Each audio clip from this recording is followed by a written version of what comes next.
अच्छा, मैं पहले बताता हूँ बेसिक, उसके बाद एक और राहुल को वो स्टोरी सुनाऊंगा। मेरा एक दोस्त था राहुल, जो मैंने राजू के साथ बताया था, बहुत शानदार जानदार स्टोरी है, अभी बताने वाला हूँ। लेकिन अच्छा, जैसे एक पर्सन की बात की मैंने, अब अगर दो पर्सन की पोजीशन, दो अलग अलग आंसर, सपोज कर लीजिए कि ये हमारा पप्पू और ये हमारा राजू, दोनों एक ही क्वेश्चन में आ जाए, ये हमारा राहुल और ये राजू दोनों एक क्वेश्चन में आ जाए, तब कैसे काम करेंगे? जब राजू और राहुल दोनों एक क्वेश्चन में आएगा तो उसमें लेफ्ट जो गिवन था वो लेफ्ट रहेगा, राइट जो गिवन था वो राइट भी रहेगा, और लेफ्ट राइट के अलावा टोटल जो गिवन था टोटल भी रहेगा। इसके अलावा एक और टर्म आ जाएगा जिसको क्या बोलते हैं, मिडल। ठीक है। अच्छा, अब क्या है, राजू है, राहुल है, टोटल लोग है, तो मिडिल में कोई तो होगा।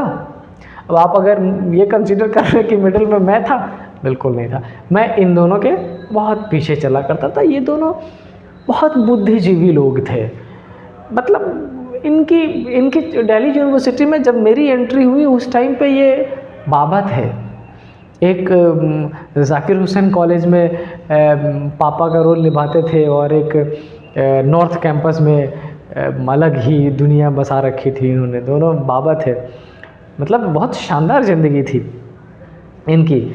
बताता हूँ, स्टोरी में आगे सुनाऊंगा। लेकिन अब देखिए क्या है, अब अगर इसकी बात मैं करूँ तो अगर एक क्वेश्चन में ये लेफ्ट राइट और टोटल गिवन है तो क्या पूछ लेगा, मिडल। अगर राइट टोटल और मिडल गिवन है तो क्या पूछ लेगा, लेफ्ट। तो सिंपल मतलब मेरे कहने का क्या है, मेरे कहने का सिंपल मतलब ये है कि इन चारों में से किसी तीन की इन्फॉर्मेशन दी जाएगी और चौथा आपसे पूछ लिया जाएगा कि टोटल कितने लोग थे। डन। चलिए आगे बताता हूँ मैं कि कॉन्सेप्ट क्या क्या रहता है, तो समझिए इसको, समझ लेते हैं इसको। समझना ऐसा है कि ये जो कॉन्सेप्ट है, जरा इसको पहले इधर साइड कर देता हूँ मैं। ठीक है, जैसे मैंने उधर क्या बोला, आप टोटल पूछा जा सकता है, आपसे राइट पूछा जा सकता है, आपसे लेफ्ट पूछा जा सकता है, आपसे कुछ भी पूछा जा सकता है। अब आपसे क्वेश्चन अभी भी पहला क्या पूछा जाएगा, टोटल बताओ। लेकिन बेटा अब टोटल में आपसे एक बार पूछेगा मैक्सिमम और एक बार पूछेगा मिनिमम।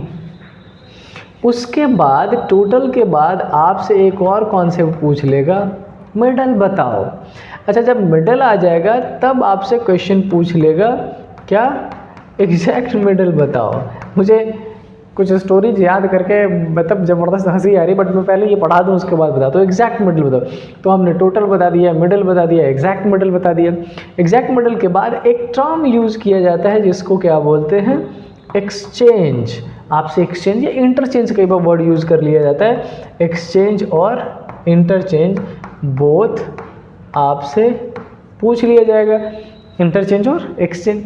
अच्छा, ये सारे चार टर्म्स के अलावा एक और कॉन्सेप्ट जिसमें मिसलेनियस कुछ क्वेश्चंस पूछा जाएगा, जिसको बेसिकली हम क्या बोलेंगे, ऑर्डर बोलेंगे। ठीक, अब समझो, इसमें ये ऊपर के जो चार है ये दो तरीके से पूछा जाएगा। एक जिसको हम बोलेंगे क्या, नॉर्मल कंडीशन, क्या नॉर्मल, और एक जिसको हम बोलेंगे क्या, ओवरलैप कंडीशन। ठीक है, एक नॉर्मल और एक ओवरलैप। होता क्या था ये समझिए, जब बात नॉर्मल कंडीशन की होती है तो ऐसा कन्फिग्रेशन है कि एक पर्सन राइट से चल रहा है, एक लेफ्ट से चल रहा है, and while moving towards each other, अगर वो पहले रुक जाता हो नॉर्मल, और इन केस वो क्रॉस कर जाता हो ओवरलैप। बात क्या नॉर्मल एंड ओवरलैप को समझने का दूसरा तरीका है, बिल्कुल है। अगर क्वेश्चन में टोटल भी गिवन हो, लेफ्ट भी गिवन हो और राइट भी गिवन हो, और टोटल प्लस राइट करने के बावजूद, सॉरी लेफ्ट प्लस राइट करने के बावजूद टोटल बड़ा हो जाता हो, तो कॉन्सेप्ट किसका हो जाता है, समझ रहे आप, नॉर्मल का। लेकिन अगर ये टोटल बेचारा छोटा हो जाता हो लेफ्ट और राइट से, तो क्वेश्चन किसका हो जाएगा, ओवरलैप का। तो ओवरऑल जो पिछले टॉपिक में हमने पढ़ा है, पिछले स्लाइड में पढ़ा है, वो बेसिक कॉन्सेप्ट और ये 6 कॉन्सेप्ट, इसको जोड़ने के बाद हमारा जो टोटल चैप्टर है वो ऑर्डर रैंकिंग हो जाएगा। तो टोटल, मैक्सिमम और मिनिमम। ठीक है, अच्छा समझो, मैं डायरेक्टली क्वेश्चन पे ही लेके चलता हूँ आपको। सपोज कर लो कि ऐसा लिखा गया है कि इन अ रो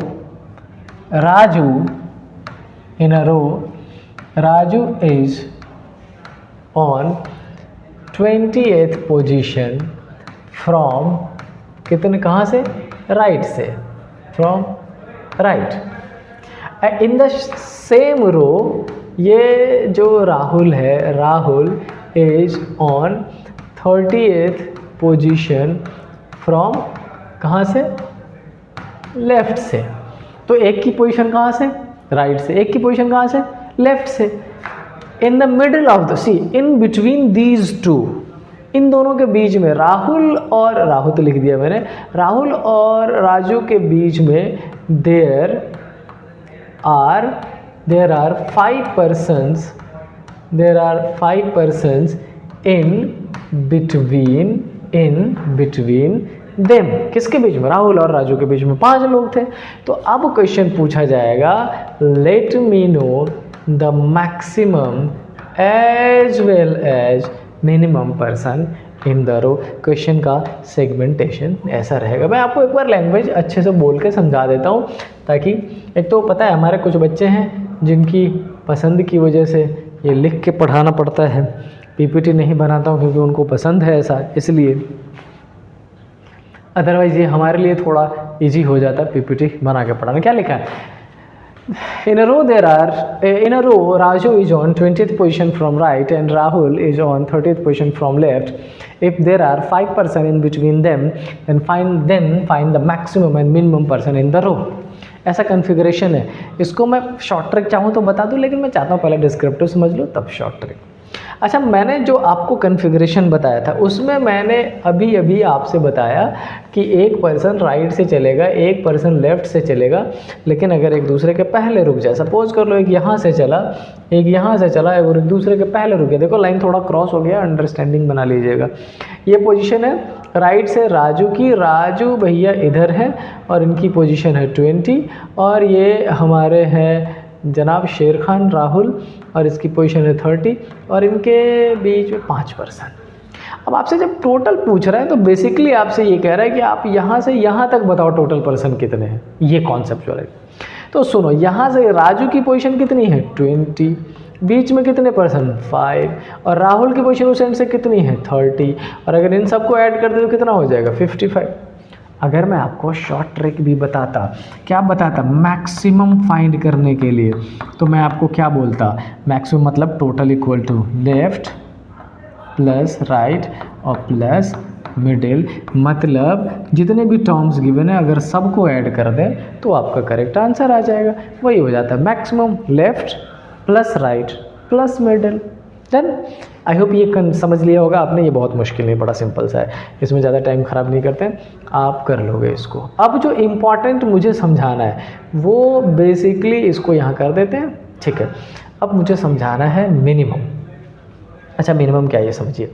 मिनिमम में राहुल भैया की पोजीशन ये रही और ये राहुल की पोजीशन है, कितनी है, राहुल की पोजीशन मैंने ले रखी है 30। Done, yes. अच्छा, राजू की पोजीशन राइट से लेनी है, बट राजू की पोजीशन जब हम राइट से लेंगे तो हमें ये ध्यान रखना पड़ेगा कि राहुल के इस साइड नहीं रुकना है, आगे चलना है, क्रॉस करना है, ओवरलैप करना है। But while crossing you have to make sure कि राहुल और राजू के बीच में कितने पर्सन होने चाहिए, 5 पर्सन होने चाहिए, ठीक है। तो चलो मैं यहाँ से लाते हुए राहुल को क्रॉस करा देता हूँ और ये पोजीशन किसकी हो गई, राजू की, जो राइट से कितनी होनी चाहिए 20। लेकिन लेकिन लेकिन इन दोनों के बीच में कितने पर्सन होने चाहिए, 5 पर्सन। डन, ठीक है। अच्छा, एक बात बताओ, अगर राजू 20वें पोजीशन पर है राइट से, तो राजू से पहले कितने लोग चाहिए, 19।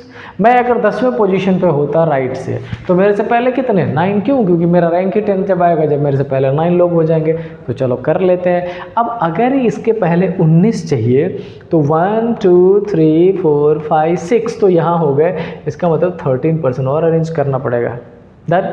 और इस कंडीशन को करते हुए अगर मैं आपसे पूछ लूँ कि यहाँ से यहाँ तक तो हमने 30 अरेंज कर रखे हैं, उसके आगे 13 और अरेंज करेंगे, आंसर क्या हो जाएगा 43।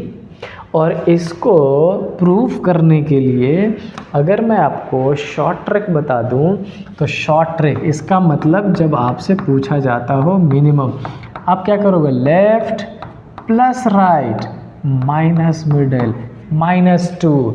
लेफ्ट से कितना, लेफ्ट से है 30, राइट से कितना 20, माइनस मिडल -2, तो कितना हो गया ये 50, और माइनस क्या करेंगे 7, आंसर क्या आएगा 43। वही तो आ रहा है।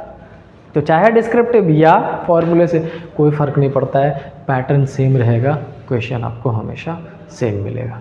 नाउ क्वेश्चन ये बनता है कि ये -2 जो शॉर्ट ट्रिक में कर रखा है, ज़रूरत ही क्या पड़ गई, इसकी ज़रूरत ही क्या पड़ गई -2 करने की। तो मेरी बात समझिए, जब मैंने आपको यहाँ पर लेफ़्ट से ये 30 बोला तो 30 तक पहुँचते हुए आपने राजू की काउंटिंग एक बार कर ली और ये मिडिल भी 5 काउंट कर लिए, ये 1 और ये 5, और राहुल पे पहुँचे हैं तो राहुल की भी काउंटिंग। अच्छा, जब राइट से हम यहाँ पहुँच रहे हैं राजू तक पहुँचते हुए तो राजू की एक बार काउंटिंग, 5 ये भी काउंटिंग, और फिर राहुल तो ऑलरेडी हो गया। तो मतलब ये ऐसे नंबर्स हैं जिनकी सबकी कितने बार काउंटिंग हो रही, 2 बार, तो क्यों ना ये एक बार इंडिविजुअल और एक बार मिडिल को कैंसिल कर दे और करेक्ट आंसर आ जाएगा। समझ आई बात, यही पैटर्न है और कुछ नहीं, इतना सिंपल सा है। आई होप आपको चीज़ें समझ आ रही होगी, बहुत मुश्किल नहीं है।